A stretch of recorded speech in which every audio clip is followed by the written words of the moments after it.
Hey guys, I'm excited today. I have with me my friend Sorina Higgins.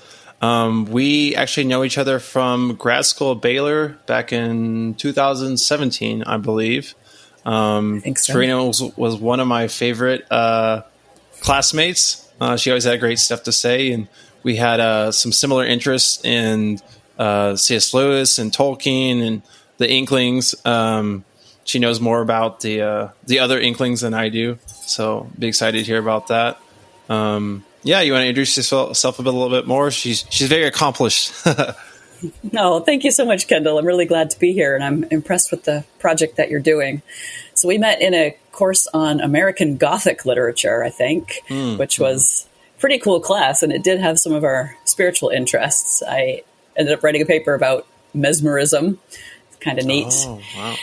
So, yeah, I finished the PhD there at Baylor in 2021. I did a dissertation on magic and modern theater, so I'm sure we'll get into discussions of magic and the occult. And since then, I've been teaching, publishing, and right now I run a consultancy of services for writers, where my colleagues and I help authors with everything from brainstorming through drafting, proofreading, developmental editing, distribution, and marketing. So that's what I'm doing right now. I also live on a little homestead in upstate New York with a bunch of critters. Yeah, that's great. I think a lot of us that, aren't around New York, when we think of New York, we think of New York City, but, there's actually a lot of countryside in New York. It's actually really, really, really pretty. So that's awesome that it is. You get to experience that. It's a lot of work, but it's beautiful. Right. Yeah. So today I thought we'd, talk about the occult and magic. I think growing up Christian, I just heard those words and, you think evil and it's scary and all that stuff. But as I've taken my spiritual journey, I've learned more and come to hopefully a more nuanced perspective. I still, wouldn't say I know a lot, but know enough to ask some questions. And I know that you're really into Charles Williams, one of the Inklings, and he was also into that stuff. He was indeed. Yep. And C.S. Lewis tried it out at one time before he became a Christian, and he got scared off of it by a pretty dramatic event in his own life. Oh, really? I don't think I know that part. Yeah, he writes in his letters and diaries and in Surprised by Joy that he dabbled in the occult, and I've wondered what that meant. But through my own reading and consulting with one of the top-notch C.S. Lewis scholars, I think all he meant is I read books about it and thought about its legitimacy. I don't think he went to any meetings of secret societies. He certainly was never initiated. I don't think he ever practiced ceremonial magic, but he thought about the nature of the occult, which we'll probably get into when we define our terms. Yeah, but then he had an acquaintance who experienced what we would now consider a psychotic break with reality. And he helped to tend this gentleman while the man was lying on the floor, writhing and screaming out that demons were dragging him down into hell. Wow. And Lewis associated this man's mental breakdown with that man's occult practices. He thought the guy had evoked dangerous forces and was now being destroyed by them. So that scared him off of any association with the occult thereafter. So I don't think he really got into the nuances either. Yeah, that would scare me too. Mm-hmm. Yeah, I was curious, since Charles Williams was into that and he was part of the Inklings and, they met all the time, how much Charles talked about that and how much Lewis and Tolkien knew about that and how much they entertained or thought about or, just talked about that stuff. Not at all. Charles Williams honored his vows of secrecy for the two orders of which he was a member. Now, of course, the Inklings read his books and they saw that he had things like tarot cards and a kind of a black mass and these various practices in his novels. Lewis wrote them off as powerful literary techniques and imagery. Tolkien was a little more worried and thought, Charles seems to know a little bit too much about this, and was a little bit suspicious. But that's pretty much as far as it went. They would have been horrified if they knew the extent of his practices.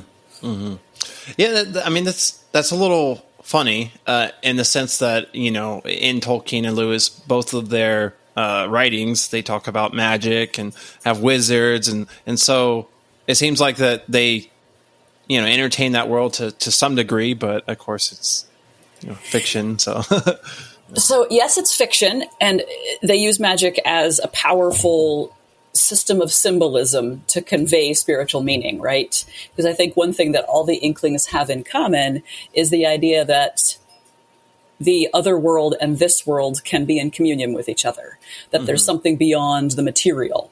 So they all agreed on that, whether it's Lewis the Protestant, Tolkien the Roman Catholic, Barfield the anthroposophist, or Charles Williams the Rosicrucian. They all believed there is a spiritual world. It is real. It impacts this world, and we can get in touch with it. Right. But then they differed wildly on how we can get in touch with it.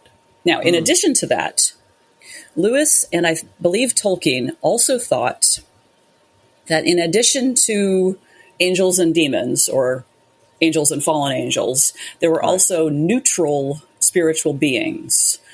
They went by various names in the Middle Ages, the Longovi, etc. So they thought that there was a significant possibility that all the stories about the little people, the Tuatha De Danann, the fairies, etc., could have some basis in reality in these neutral spirits that were neither a benevolent force towards humanity or a malevolent force towards humanity. So you could see how that can come into their works without them saying you should go and practice magic with an esoteric society. Right. And that makes sense with Lewis, because I know that George MacDonald was a big influence on him, and a big reason why he became a Christian. But, George MacDonald being an Irish preacher and writer, Scottish, sorry. Yeah. Careful, you're going to start a war. My mistake. The whole mythology in Ireland and Scotland with elves and the little people and all that stuff, and George MacDonald included that within his writings. That's right. So, yeah. Yep, and neither of them would have been pinned down exactly if you said, do you believe in fairies? They would have given a long answer that was half scholarly and half spiritual, but that left open the possibility of other influences beyond the purely material. Right.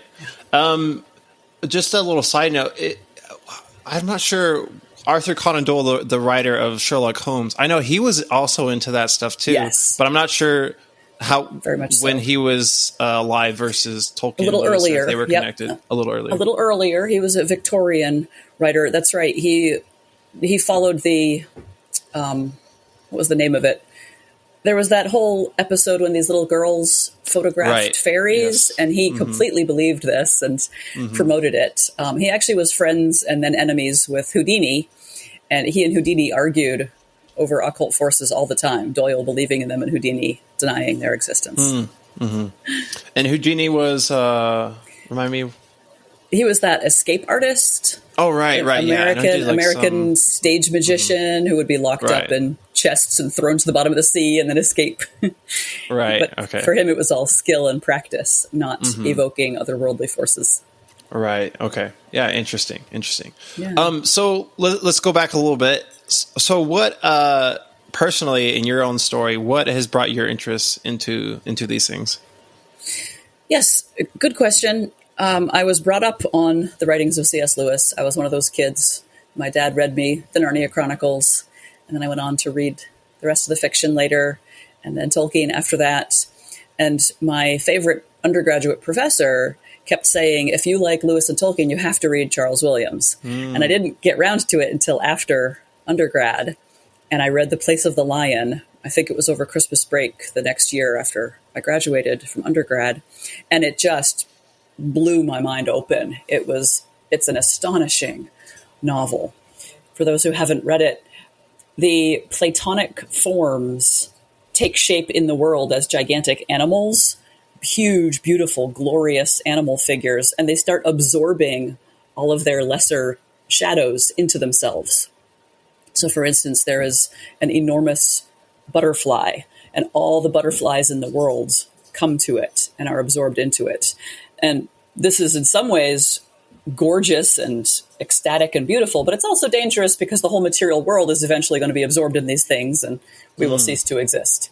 So that's the main premise of that novel. But his writing is vivid and visual, and ideas are the most important realities in his novel. I never read anything like it.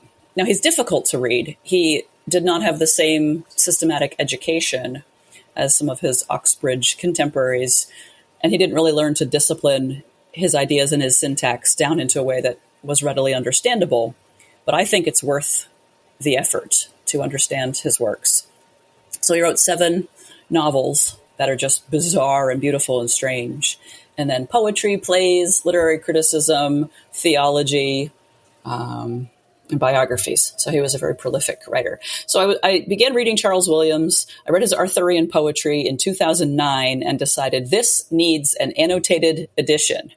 Well, 14 years later, I'm just barely starting on that project because I had to sort of go and learn everything first. Oh, wow. Mm-hmm. Because the man was wildly well read in European, especially British literature, in church history and theology, and also in the occult and other alternative religions.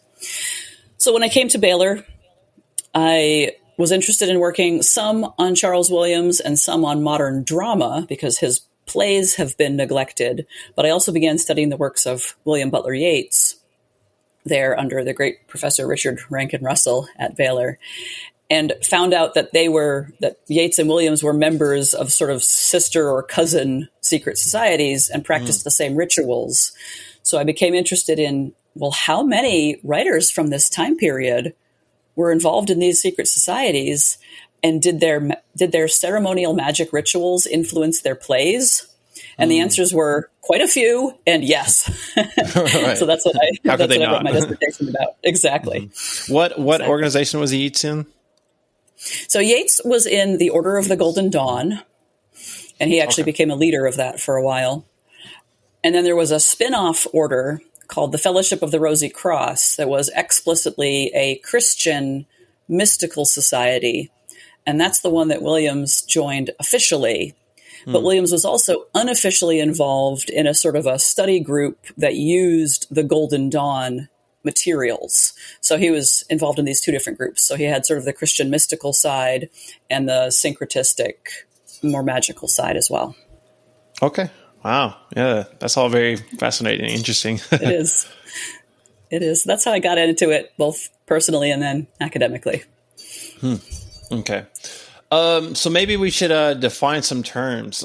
How would you define like occult versus and esoteric and magic? Excellent questions. So the word occult itself just means hidden. So you can see it in various contexts where that's all it means. Like when you get a medical test and there's occult something in the blood, for instance, it's something that's not immediately visible. So it just means something that's hidden, a tradition of hidden wisdom. Now, for these late 19th, early 20th century practitioners, the occult meant 3 different things that were all interrelated. First, it meant that tradition of secret knowledge. It was a tradition that they believed could be traced back to ancient times, especially in some groups, ancient Egypt. And they believed that there was this whole body of knowledge that only a few people knew, and that they passed down first by word of mouth and then eventually written. And so they were the keepers and guardians of that knowledge. But secondly, the occult meant a series of practices by which one learned that hidden wisdom. Because it's not the kind of wisdom, according to them, that you just learn the facts. The 2 different French words for to know, savoir, and connaître. Savoir is to learn something in a head knowledge sort of way, to memorize a list of facts. But connaître is to know something by experience or by personal connection. It's a little bit like C.S. Lewis's distinction between contemplation and enjoyment.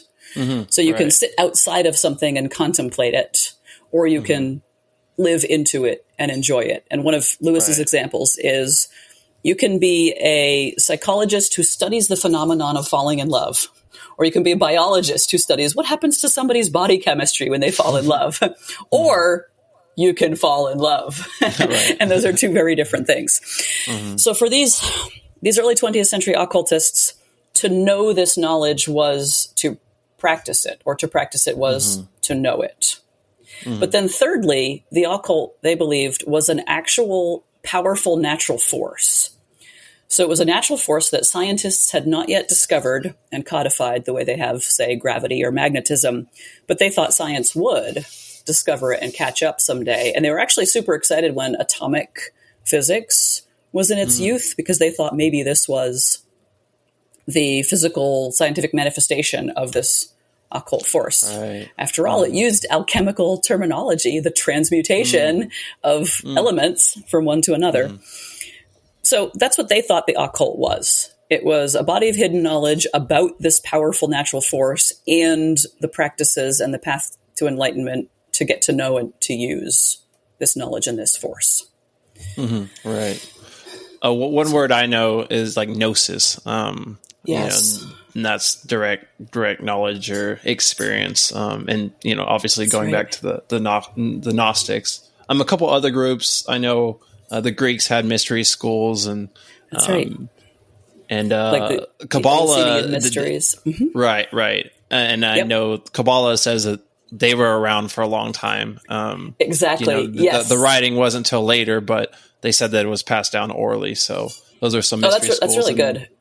Yep. And these groups, especially the Order of the Golden Dawn, were highly syncretistic. So they took both of those traditions that you just mentioned and incorporated them into their own.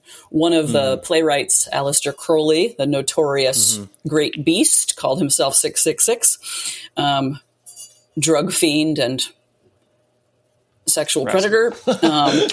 Yes. Anyway, he rewrote a series of Eleusinian mysteries. So he believed that he was reviving that ancient Greek tradition. And then the Golden Dawn, and especially the Fellowship of the Rosy Cross, were highly Kabbalistic. Yes, they incorporated their own, let's use a different word, they appropriated the tradition of Kabbalah for their own 20th century quasi-Christian version. Yeah, but they used the Sephirotic tree. I don't know if you're familiar with that. It's a diagram of the tree of life. Yeah, and there's these 10 virtues on the tree, and the idea is that you go up step by step on the path towards enlightenment, and you reach each of those 10 spheres, which really are the spheres of reality, the 10 emanations down from the primal light. So they used that system to structure their order of grades of initiation. Yeah. Right. And that becomes very important in Charles Williams. You won't thoroughly understand his Arthurian poetry unless you know the 10 worlds, the 10 Sephiroth from the Kabbalistic tradition. Okay. So good for you. Yeah, for bringing those in. Yeah. And tell me if I'm correct. Some of these organizations, at least, would say, when Jesus said, I speak to the people in parables, but I speak to you, the disciples, plainly, that there was a secret teaching or higher order that Jesus, and that they're connected with that. Is that exactly correct? 100%? The man who was Charles Williams' direct mentor, Arthur Edward Waite, Waite, his Fellowship of the Rosy Cross was founded on that idea. And Waite wrote dozens of huge books, and they were mostly about that. He believed that there was an ritual, that there was a primal Eucharist that Jesus performed at the Last Supper, and that it's lost. And so every communion service or Eucharist or Mass is only a poor shadow or copy that's not quite right.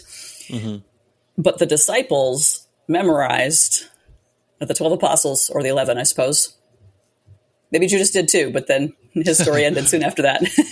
But then the apostles memorized that primal Eucharist and passed it down by word of mouth to Joseph of Arimathea and to various other people in the mysteries. Eventually it gets into the Arthurian tradition, to King Pelles, who's the keeper of the Grail. So you get the Grail and the Grail Mass being passed down, because the idea there is that the Grail was the goblet and or the plate used at the Last Supper.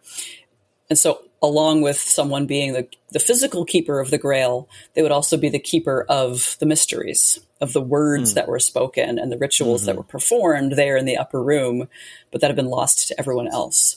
And of course, you come down to the late 1800s, early 1900s, and who is the keeper but A.E. Waite himself, and he's writing the rituals that, are this mystery that's been lost, but he's fully enlightened and can pass it on to us. Okay. Yeah. Interesting. So what would you say these secret societies incorporated? I know we talked about, or we mentioned black mass and alchemy. I know a little bit about alchemy. I think I've heard of black mass, but I don't remember what that's about. Right. So they incorporated, we already mentioned the Kabbalah, the Kabbalistic tradition, the Eleusinian mysteries, and definitely alchemy was a huge Egyptian mysteries. They also used the tarot cards for divination, and they used astrology and the signs of the zodiac. They also used Enochian magic. Now, this dates from the time of Queen Elizabeth I. Her court magician and alchemist was John Dee. And John Dee found this young man named Edmund Edward Kelly, who could speak to angels, who was a clairvoyant. Is it the mirror? Was it worth the mirror? Is that right? I think you're right. Else? I think they used a mirror. Okay. I think they may have done. I'll have to check. And so Kelly and Dee took down this language, this angelic language that supposedly is the same language the angels had taught to Enoch a long time before, which is why it's called Enochian. And so they took down this language and then developed a divination method from it. And the Order of the Golden Dawn used that method as well. They used scrying and shared dreaming. What it boils down to is that the practices of 20th century modern ceremonial magic were about training the imagination to a high degree of control in order to practice visualization exercises. And the purpose of that was to attain a higher state of consciousness in order to actually create new realities on the astral plane. So they thought that by their very focused meditation and disciplined mental practices, they could transform themselves and transform spiritual reality. And this is especially true for those who were creatives of any kind, that they would use their art, their poetry, their plays, their novels, etc., for that purpose.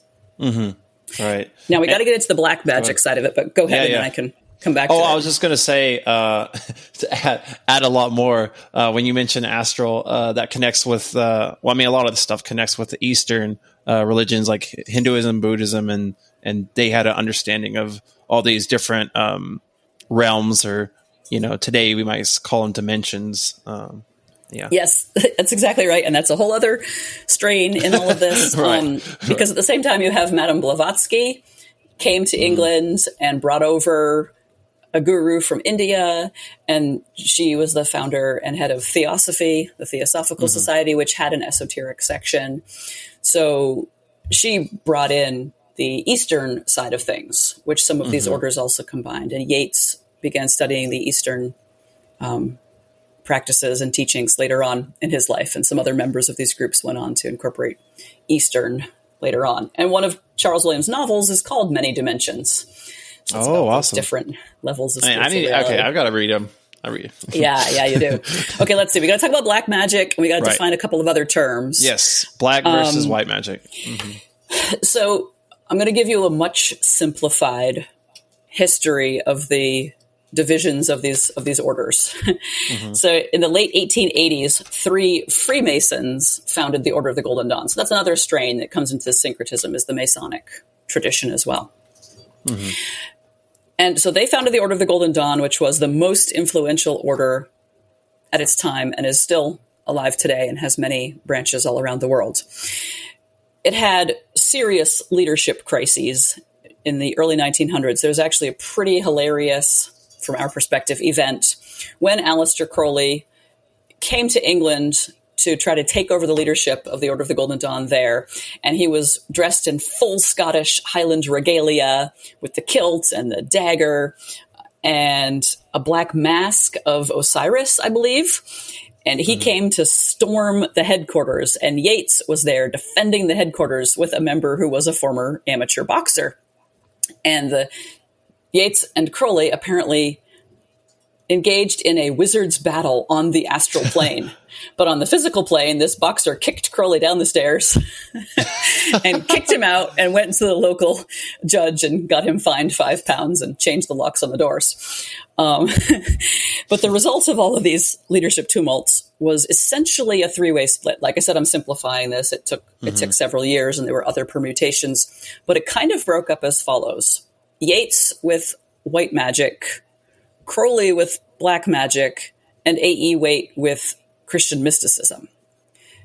That's kind of an oversimplification, but it helps us to see that there are different strains within the larger tradition. And what makes the difference between white and black magic supposedly is two things. First, what your purpose is in the magic. So if your purpose is for self-enlightenment, for healing, for improvement of the world, that's considered white magic. If your purpose is for domination and control of others, then it's black magic. And the second distinction is what kind of spirits you're evoking. If you're evoking beneficent spirits, supposedly it's white magic. And if you're invoking maleficent, evil spirits, supposedly it's black magic. Now, I do not know if any of these people ever participated in what could strictly be called a witch's Sabbath or a black mass, which is the idea of a reverse communion. Now, I get really uncomfortable talking about this because this is, in my mind, very, very evil stuff. It would be the idea of gathering, usually in a place in the forest at midnight and having some kind of feast of abominable items to eat and drink, and like saying the name of God reversed and saying the Lord's What was Prayer that backwards. short story, the classic? What is that? Yes. Ethan, it's Nathaniel Hawthorne. Right. Young Goodman Brown. Yes. That's what it is. Yep. Yes, you're right. The young man who goes out to the forest and yes. And all the people in the town. We didn't read it in that class, but all the townspeople are complicit in this, and you can never look at them same. And his kind of trust in society is shattered. That's right. And the breaking point was when his beautiful, sweet young wife, Faith, is there. And so he loses his faith. Yes. Yep. So he finds one of her pink ribbons on the tree branch. Right. Yep. So what is the difference between white and Christian mysticism then? White magic and Christian mysticism? I believe the difference would be active versus passive, control versus submission. So I believe in the white magic, one is still actively trying to invoke spirits, whether they are angels or natural forces or elemental beings, or simply one's higher self, one's inner deity. Whereas in the Christian, I believe the idea is more to prepare oneself to passively submit to God's will. Or surrender. And to be, to surrender, to be sort of overwhelmed by the power of the Holy Spirit and the presence of God and perhaps his angels and so forth. I think that might be a way to understand the distinction. Yeah. I was trying to think about, the difference between occult and, like religion and specifically Christianity. And I kind of came up or thought about that, the active versus the surrender aspect. Although you could make an argument like more charismatic with the gifts of the Spirit, that kind of thing is a little more active. And, there's always a range, but it does seem that the occult is more of an active versus that kind of surrender that makes sense. Think about. Now, there certainly are extremely rigorous disciplines that Christian mystics practice. So those are active on the human side of things. But I think the end result or the end goal is, I think, that more passive state where one is simply receptive to the will of God at any moment. Right. And Williams writes those people beautifully in his novels. Every one of them has a submitted saint, or as I like to say, a Jedi master, who is just completely at one with the will of God. And everything that happens, they're just tranquil about it. It's quite beautiful. Yeah, I was thinking. Yeah, go ahead. Yeah, you first.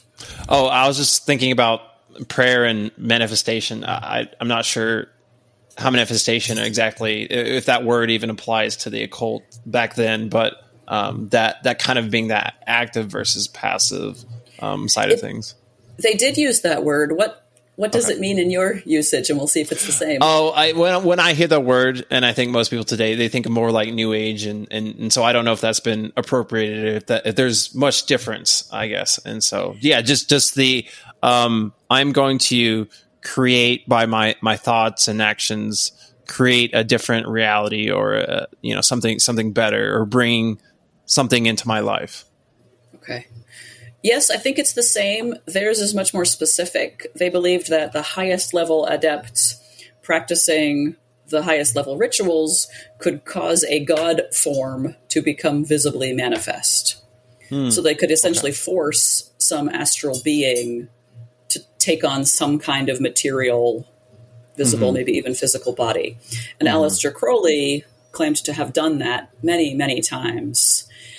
He and one of his lovers, Victor Newberg, who was quite an accomplished dancer, one time made a pilgrimage out into the Sahara Desert. And when they reached a very distant point, they partook of some substances to help their state of mind. And Victor Newberg danced an ecstatic trance dance for a long time, and apparently while Crowley was performing rituals and incantations and invocations, and apparently Newberg was possessed by one particular spirit and sort of helped it to manifest in the earth by his trance performance. Interesting. Yeah.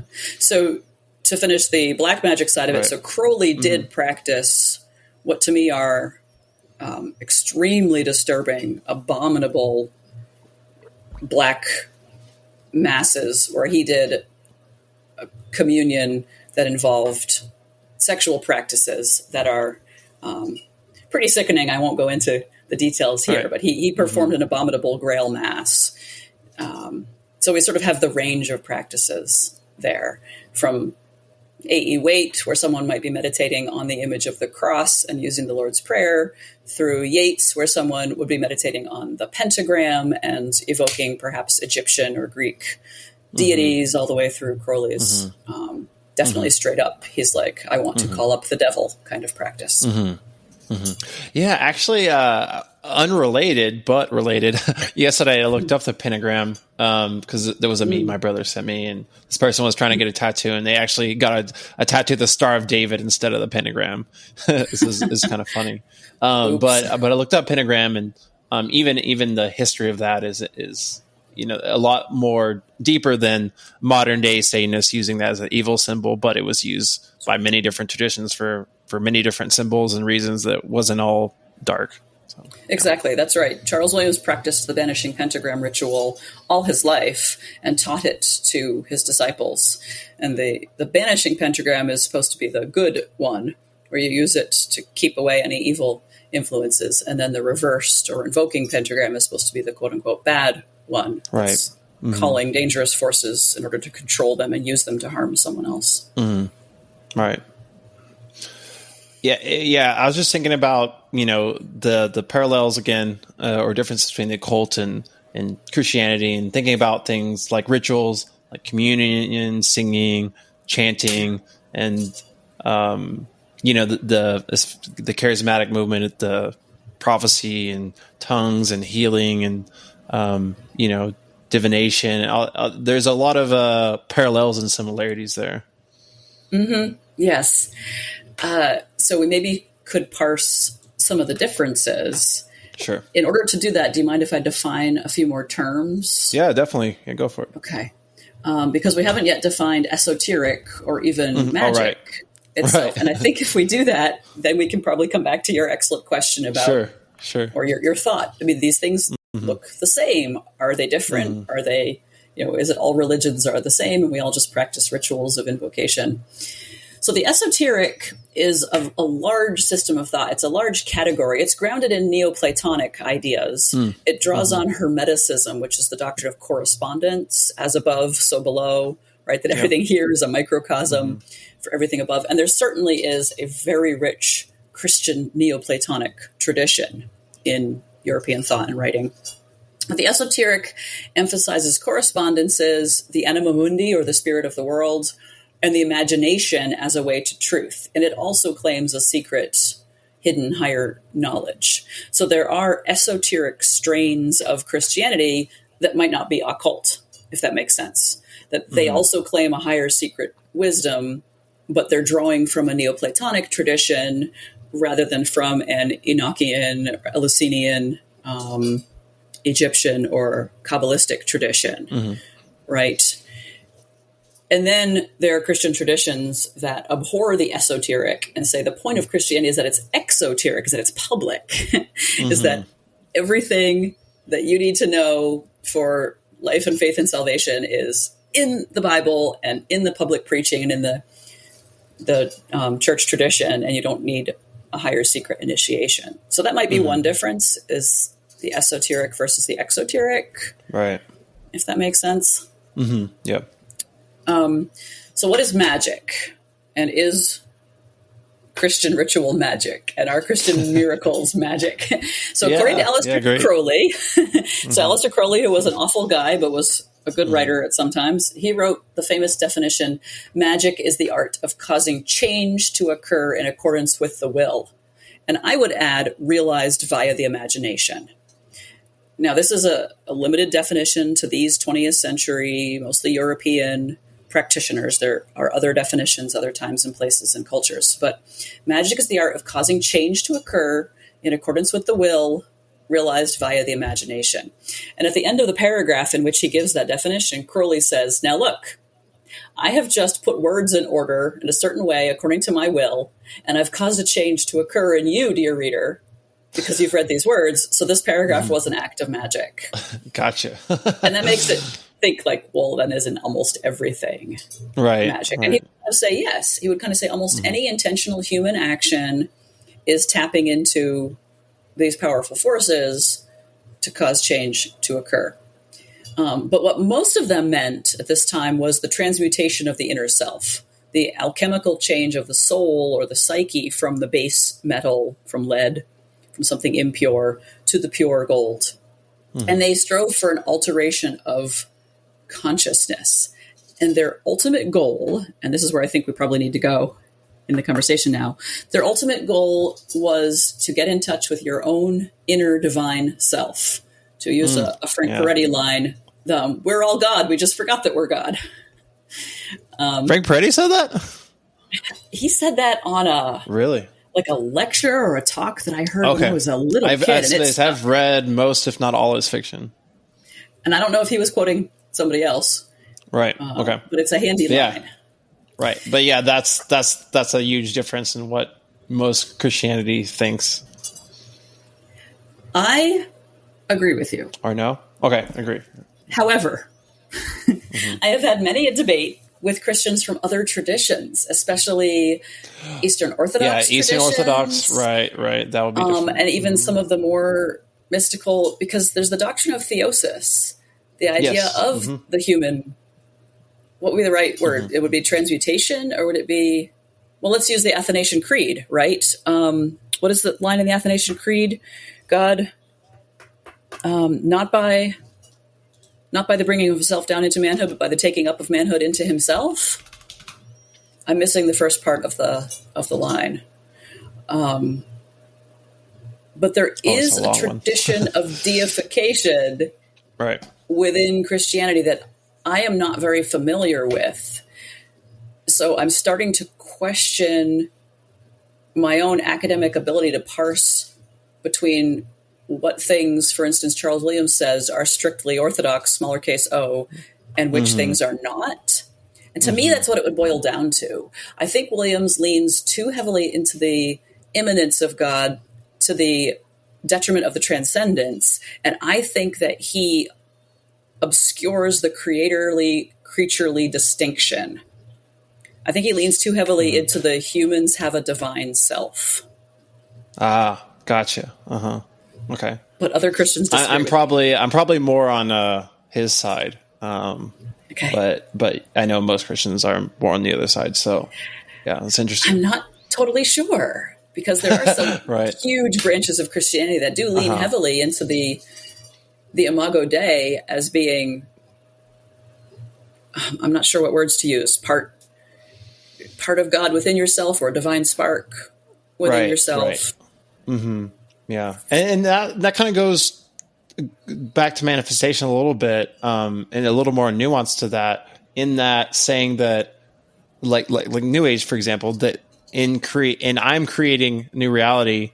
They believe that we are a part of God. We have God inside of us, and so that's our true self. And so, in I'm creating a new reality, I is God in a sense. And so it's like, as you go inward and find who your true self is and live through that, then there's not this difference between God and us. But obviously, it's really easy to spiritual bypass the ego and all of the sin and whatever.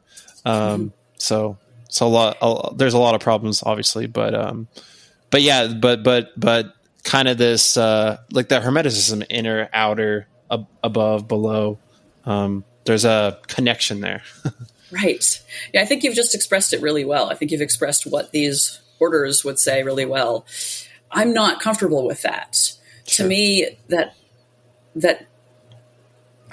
exalts humanity and runs the risk of dragging God down, which is the opposite of what the Athanasian Creed wants to say. And the Athanasian Creed is written in the future. Is it? It's that, no, it isn't. It's that God took manhood up into himself. But for me, as the individual human, I think that it would be death to my soul if I focused on I have God within me. I am God within me. If it's I have Christ in my heart, that's the way it was explained to me as a little evangelical kid. Right. It was like, you ask Jesus into your heart. I think that is different than saying, even I have God within me, and certainly it's different than saying I am God at the core of me. That I think is dangerous.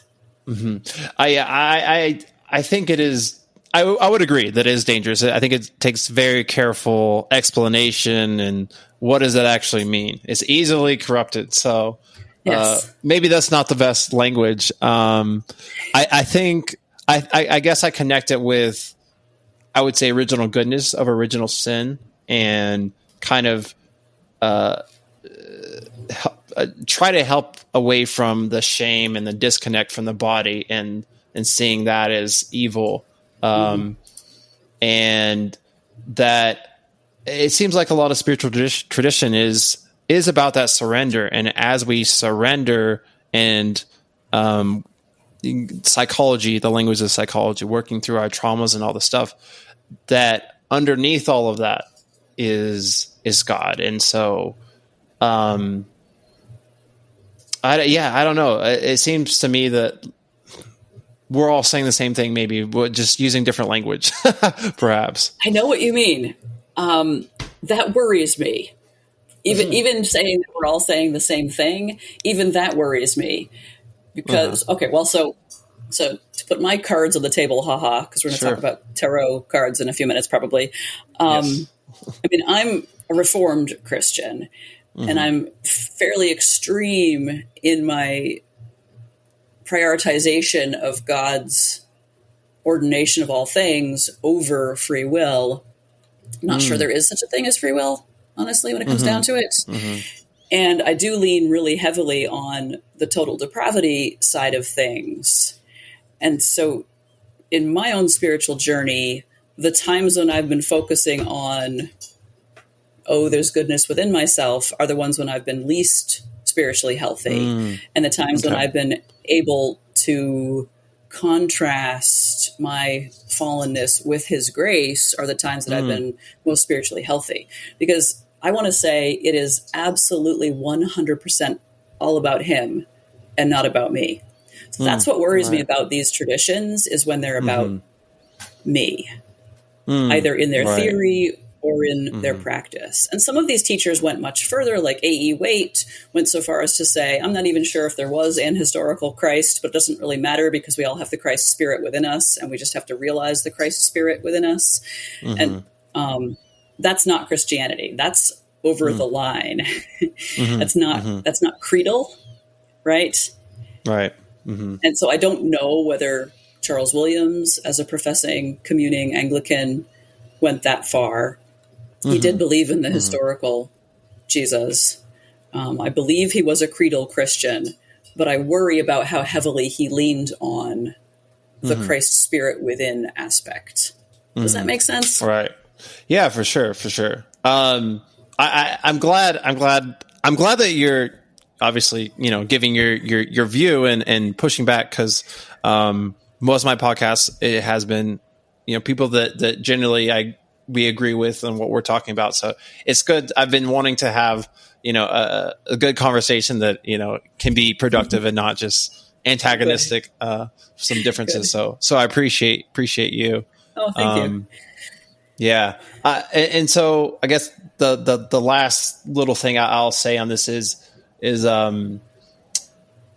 I guess, I've read and I've, combed the edges of the occult and these secret societies and what they're all about.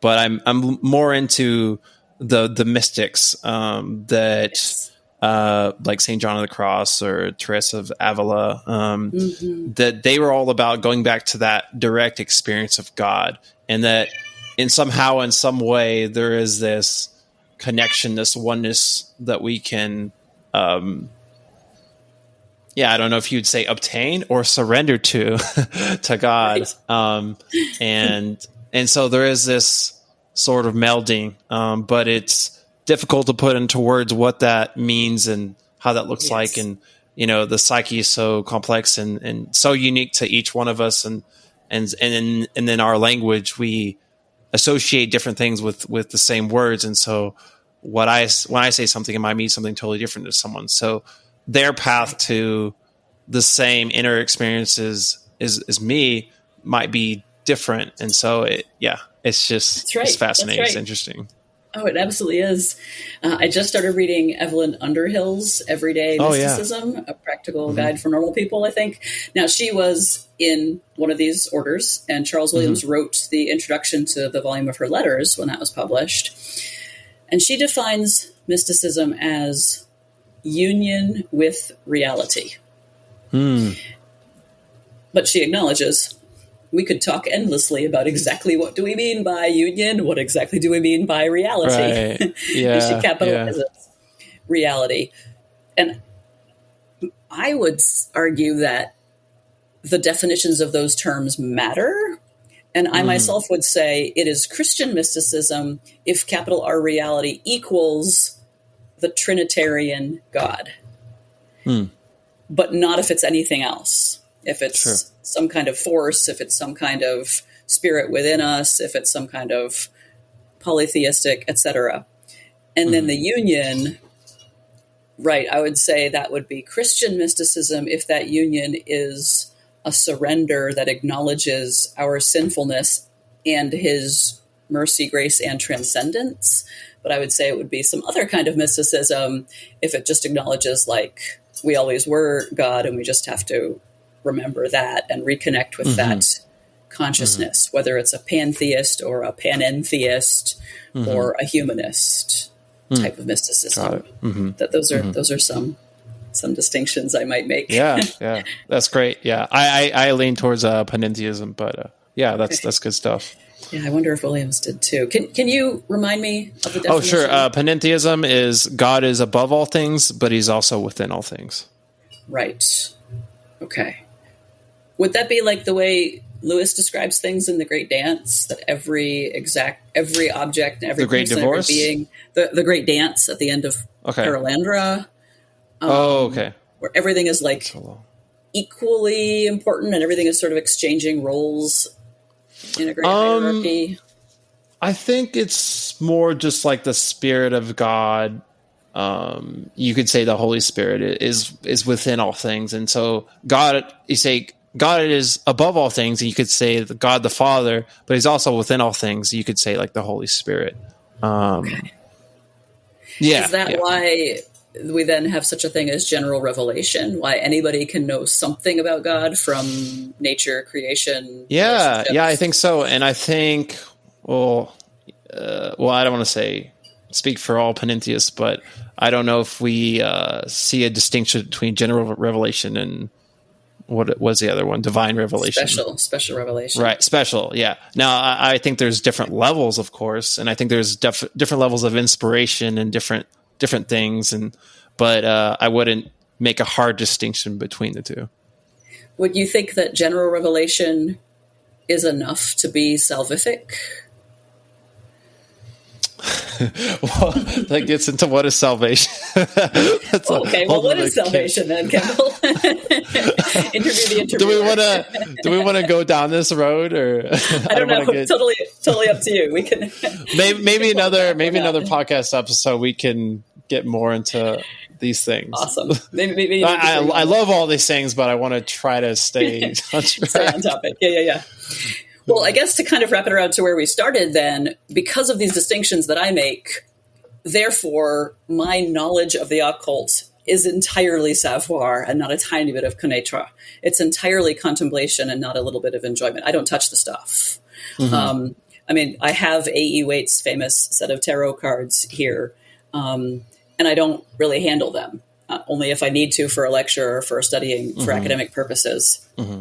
I'm very careful that even when I'm reading rituals, when I need to for writing, I don't sub-vocalize them in my head. I don't speak them in my head, and I certainly don't read the complete thing out loud in a lecture or something like that. It bewilders me that after years of studying this stuff, I still don't know what I actually believe about it. I don't know what would be demonic activity, what would be just psychological forces, but it seems to me that it's efficacious enough that one ought to be cautious. So do you believe that the occult and these rituals and these practices, they have actual power, or? Here is the one power that I know they have. This is probably as far as I can go, which is if I practice something over and over and over every day for years, it does rewire my neural pathways. It does create new cognitive connections. So if the goal of modern magic was to change one's consciousness, then yes, it worked. Just like if I pray every day or if I practice yoga every day, it creates new neural pathways. So I know that it is psychologically efficacious. That is all I can say with certainty. Yeah, that's fair enough. That's I kind of, after my awakening, I struggle with a lot of things, but I guess something more recent that I've been thinking about again is prayer, and that does it. I think Kierkegaard says that prayer doesn't change God, it changes man, and so that kind of belief that it doesn't. We can't change God, we can't do anything but it changes us, which then when we change, then it changes reality. And so, right. That's why even pray? Like, can I just, and so I think there is some sort of,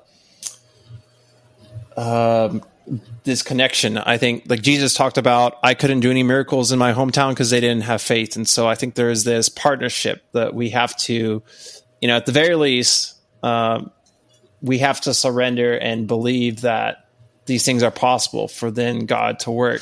If not, we have to do something active. But at the very least, we have to believe and surrender for it to have power. And so, yeah. Yeah, I agree. I would just go one step further back and say that it's God doing that from the first place, that like he is the one that is causing us to believe, causing us to surrender, etc. The verbs don't really even work in English. It's almost like he is believing me, not believing in me, but he is the one doing the believing in me, enabling me to do so. But I wrestle with these things. I have a short story that I first wrote over 10 years ago, in which the main character struggles with this. She has faith and she has doubt, and they torment her.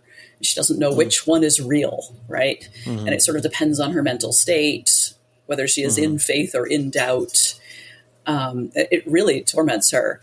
And then she learns about the supposed God gene, the idea that we have a certain bundle of points in our DNA, that if we have these, we are more likely to have religious faith. And my story is set in a near future science fiction kind of environment when it's possible to get your personal genome completely mapped in this fictional world that they basically print out your DNA and tell you exactly what every G, T, C, and A causes. Like, this point is your eye color. This point is your hair color. Right. This point is why you believe in God. Like a neuroscientist's dream. Exactly. Or nightmare. You're right. And when she learns this in the story, it's devastating because she says, this proves that there is no God and I don't have faith. It's just biology. It's just the fact that I have chemistry. this gene, chemistry, that I therefore have faith. And her roommate, after a while, basically says to her, why does it prove that? Like, if there were a God, couldn't he design, couldn't he have given you this gene as a gift? Like, wouldn't that be how he gives you faith? Essentially, it's not as didactic in the story. It's more integrated into their lives. And the poor girl, like, she keeps saying, but it could go one step back, and it could go one step back, and it could go one step back. Like, where does it stop? Is it turtles all the way down? And are the turtles doubt or faith, or are they alternating? And does it depend which one is on the bottom? So I think it's an excellent question. And it connects to your bringing up the mystics too, because a lot of the mystics experience these times of spiritual ecstasy that we would now diagnose and medicate away. Right. Right? We wouldn't have Teresa of Avila, Julian of Norwich, because we'd put them on lithium and SSRIs and antipsychotic meds, or in the case of Hildegard von Bingen, on anti-migraine meds. So was Hildegard of Bingen seeing a heavenly aura, or was she having a migraine? And my answer is, well, why not both? I mean, doesn't God use our biology, our chemistry, our physical makeup? And I know you've struggled with this question, right? Too, Yeah, I mean, I've talked a lot about this, and that really reminds me of my conversation with Jan Holden about psychosis or spiritual emergency, which transpersonal psychology is defined and looked into this stuff, and what they believe is basically that there could be both. That there is a psychological component, and it doesn't mean that there's there's unhealth, but then there's also spiritual significance, and that is something something real, and that there's significance too, and that is important. We take that into consideration and help these people figure out what that means and how to live from there. Does that worry you if we tend now to medicate away any kind of ecstasy or visionary experiences? For sure. Yeah, and again, I'm not anti-medication. I think if you need it, that go for it. And maybe I did need it. I entertain thoughts that at the very least, there's alternate routes that could have been taken to see if that would have worked for me, grounding techniques and stuff like that. But yeah, these things are important. And I mean, Jung says that we have so much mental health problems because we're disconnected from the spiritual, and because I think it's another quote that the mystic swims in the ocean that this yes that I'm going blank. Is it the ocean of the spirit, or is it the ocean of? Well, he just says that the schizophrenic drowns in. So basically, because we haven't confronted and explored the spiritual and the psyche, that when it does rear its head on us from the unconscious, then we just drown in it. And so we need to actually. And so Anya Jung was someone who, I don't know how much he practiced, but he at least looked into the occult, and he was very interested in that stuff. And so, absolutely. I mean, I would say he was fairly deep into the esoteric hermetic side of things, for sure. I don't know how far into the occult, strictly speaking. That's a really good distinction, though, Kendall, between health and harm, right? On the one hand, we don't want to medicate away ecstasy and visions, etc. But if they are harmful to ourselves and others, obviously God can and will still speak to us in many, many other ways that are not going to cause us to hurt ourselves or others. Right. Yeah. Yeah. Yeah. I think it's all would we have about. had Joan of Arc if she were on some of those meds? Maybe not. Yeah. But look at how that turned out for her, right? Yeah. I think there's also conversation about like the, madness and brilliance and, ecstasy and mania and all this stuff that it's not so black and white. Genius and madness, there's, and really thinking about the spiritual and that stuff is not our normal everyday experience. And so when we do experience these things in a profound experience, it's going to be ungrounding. It's going to be hard to digest and make sense of, and it's gonna make you a little crazy. And so I think it's important that we explore these things so we can make sense of them, so we can help people not just go crazy and not make sense of it, and I think we're getting there. I think that you were talking earlier about like subatomic physics. I think that quantum physics is kind of connecting, making that bridge between science and spirituality, and I would say like aliens and dimensions, string theory. We don't know. We have these theories, but I think we're getting there. We'll see. I have hope. Nice. Yeah, I agree. And on the genius and madness thing, and on the ecstasy and health, just to be clear, I am on the please take your medication side of things, and on the it's not for sure. Yeah, I don't think it's worth even the great work of art for someone to have to suffer that madness. I think if they have mental health, they will still produce great works of art without as much damage to themselves and their families and their communities. I'm not worried that we're going to heal away genius. Yes. Yeah, for sure. I think that, I've read about people who have bipolar mania and they worry, they just want these experiences, and they worry about their creativity. And, I'll be honest. Yeah, you have these amazing experiences, and it is kind of like a drug. You crave that. And so you want these experiences. And so I definitely think that I've learned in my journey, it's not about the experience. I think that Buddhism is really good about talking about, during meditation, you might have all these crazy experiences, but it's not about that experience. It's about connecting with God and also this not being attached to these things. You can observe them, but don't get attached to it. And so, don't get attached to the experience and don't get lost in pursuing that. And so it's just, and then that's what the mystics are all about. It's like everything is an experience of God. Everything is spiritual, as Rob Bell says. So don't get lost in pursuing these ecstatic or amazing experiences, but everything is important in life, and it all can teach us. That's really good. Isn't it more about the transformation of the everyday life? Isn't that kind of the test of whether a spiritual experience was genuine?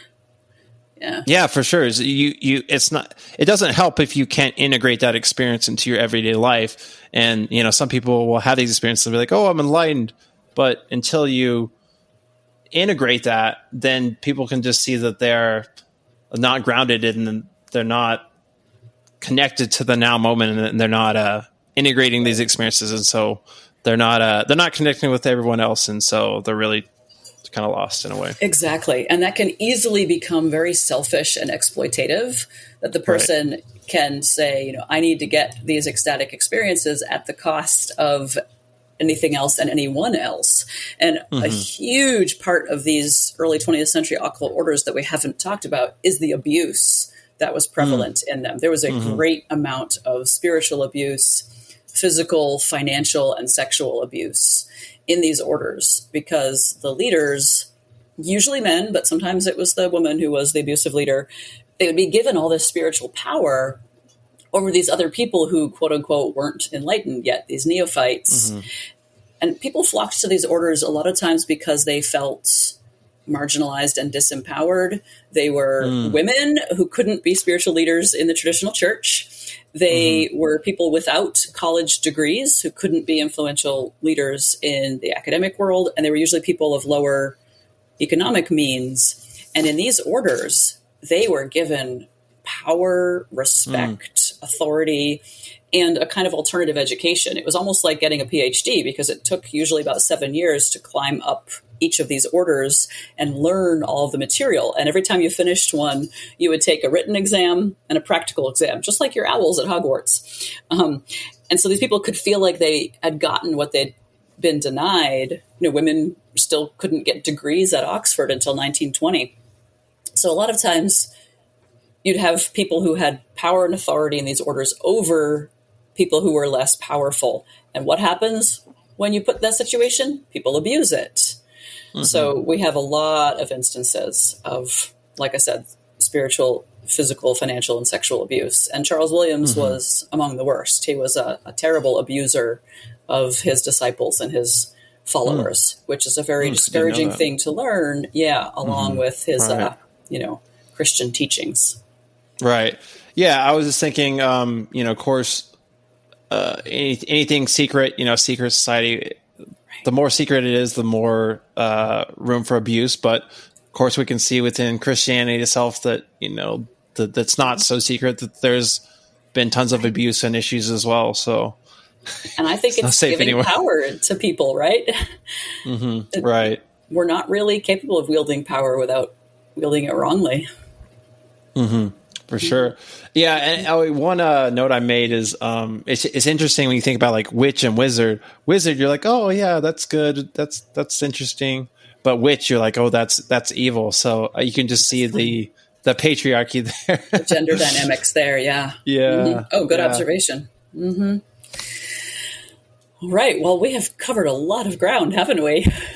Yeah, that's generally how my podcasts go. That's great. Yeah, definitely in the editing, I'm sure I'll come up with more stuff. There's a lot more we could get into in detail, and kind of, the ideas behind these things. There's so much there, so much richness. But I appreciate what we have covered.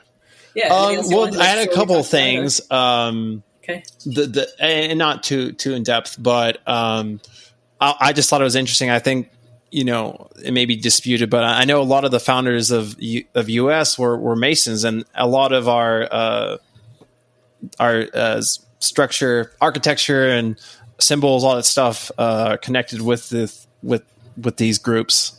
So I just find that interesting, because a lot of Christians are like, we're a Christian nation, and it's like we're more of a deistic nation than Christian. I think that's a little more accurate. That's a good observation. I haven't studied the American side of it very much yet, but so I don't know. Is it like the Illuminati control the U.S. government? I wouldn't go that far. However, right. I have just started work on an article about white Christian nationalism and the occult, and that was inspired by a brilliant study looking at the occult forces that were operative in the 2016 election. There was a coven of witches that came together to curse Donald Trump when he was elected, and they met every new moon of his entire presidency to perform this curse against him, and they met worldwide across time zones. And then there was another coven of witches that decided they wanted to support him, and so they wrote a counter curse or a spell of blessing for him, and they performed it at the same time. So it was this magical war going on for and against Donald Trump for the whole 4 years of his presidency. And then there was an online fake religion that grew out of 4chan and 8chan and some Kabbalistic approaches. Not exactly. Okay. It has some overlap in its origins, but it's called the Cult of Kek. Okay. And it was a joke at first, and then someone took it seriously. So as this occult group, they use sort of Kabbalistic approaches to algorithms, to like numerical symbolism in algorithms. And they were participants in the January 6th, like their flag was there at the Capitol right next to the Christian flag and the Jesus 2020 signs outside the U.S. Capitol. So I would like to know more about the overlaps between certain kinds of quote unquote Christianity in America and these occult and esoteric traditions. Yeah. Yeah, that's fascinating. Yeah, that's interesting. So one reason too why I'm interested in all this stuff is because of my own awakening and experience that I had. Like I was thinking a lot about numerology and all I knew about that stuff was the Enneagram. So that's the reference I had. So that was what I was thinking about. But that among energy, all this different stuff.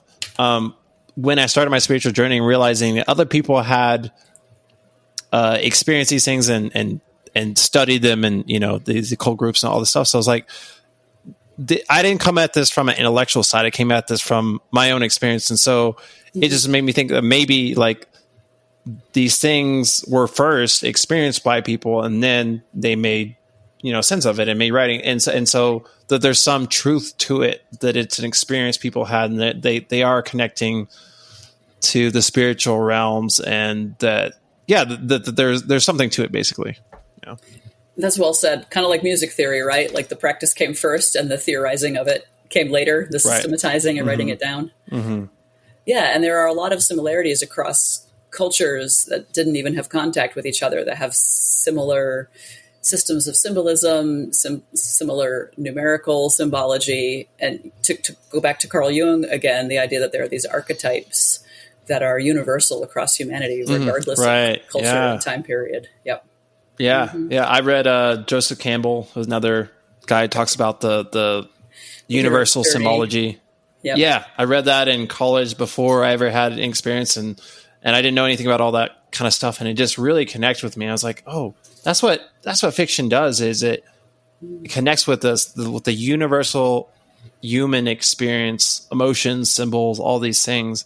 And that's one reason why it's so powerful, is that it finds these connections and something that we can all connect with each other with, this oneness. That's right. It sort of tells the one story over and over and over again. Yeah.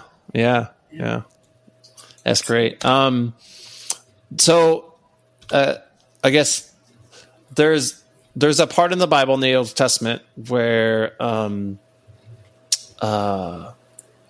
witch of Endor. Yeah, the witch. Yeah, right. And it says, "Hey, don't do this." Do you have any theological perspective on that? And is that saying that we should stay away from those things, or was it that context? Or and there's two different passages that I have in mind. They're the ones that you're quoting that say, "You shall tolerate no witch in your land, and anyone practicing witchcraft shall be put to death." There's also the passage where Saul goes to consult a witch, and says to her, "Hey, I want to talk to the ghost of Samuel who's dead." Yeah. And she's like, "Okay," and she calls up Samuel.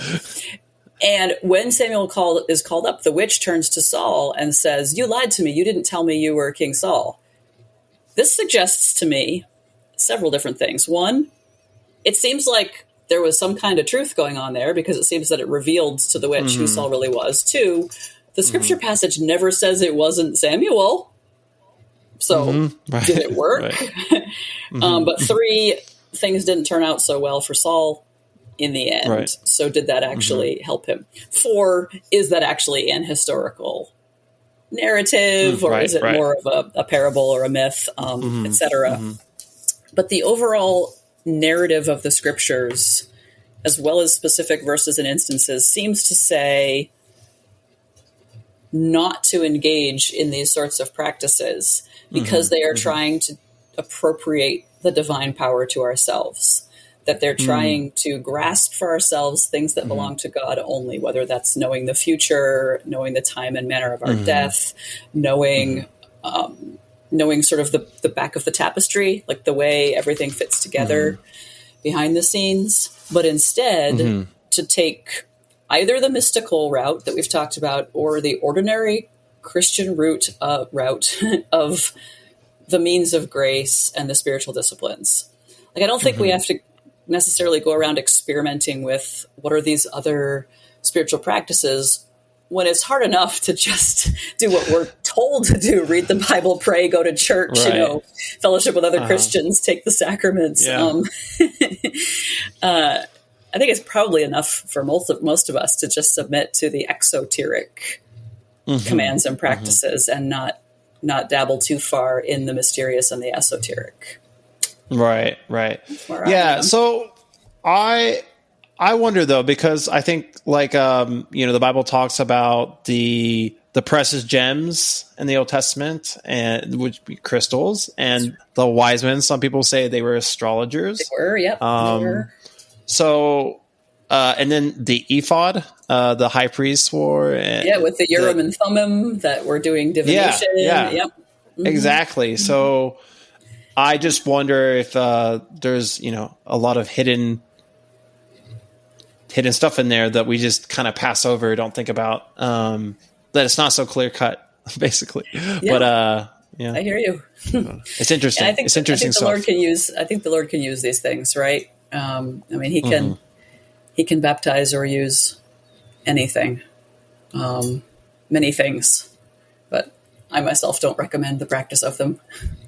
Yeah. I definitely think that all this, any spiritual practice, everything, really just be careful and, the go, explore,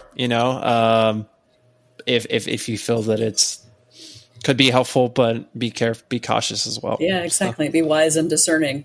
There was a little incident at Baylor. I think it was maybe my last year there, so maybe you weren't there any longer. There was a little article in the Lariat, the student newspaper, about the tarot cards. It was just written by some undergrad, and she was saying, go ahead and practice tarot. It's fine as a Christian. She said it's not like there's any demonic power behind it or anything. It's just a handy way of basically tapping into the archetypes. And I wish I had taken the time to write back, because the developers and the most notable practitioners of tarot cards did believe that there were spiritual powers behind them. Some believed that they were demons. Some believed that they were benevolent powers. But some of them thought that there was a specific spirit connected with each card. So I'm not sure that some undergrad who hasn't studied this deeply is the best authority to say, don't worry, there's nothing to this. There may be something to it. If someone like A.E. Waite, who spent his entire life studying this, thought that there was, we might just want to take that into consideration. Yeah. Interesting stuff.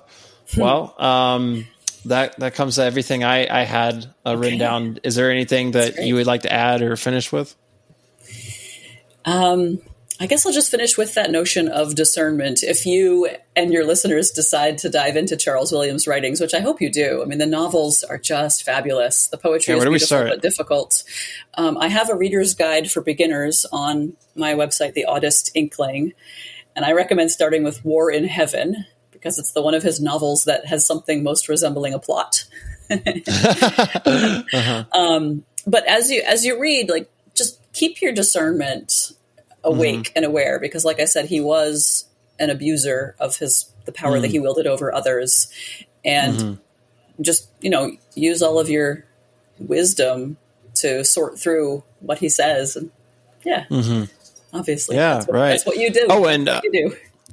Yeah, for sure. And you have your own podcast. I don't know if it might be a while since you've posted. Yeah, but, it's not currently alive. It was called 1619 and 1776, and it was about taking Christians sort of on the left and on the right, if you want to call it that, of the political divide, and listening to them. So there was just one season. I'm pondering whether or not to revive it, but I did get to talk to a lot of pastors and priests who had very thoughtful things to say about the current American cultural moment. Yeah, I think that's great. I listened to some of that, and it's very brave as well. It's not an easy thing to do, so I applaud you on that.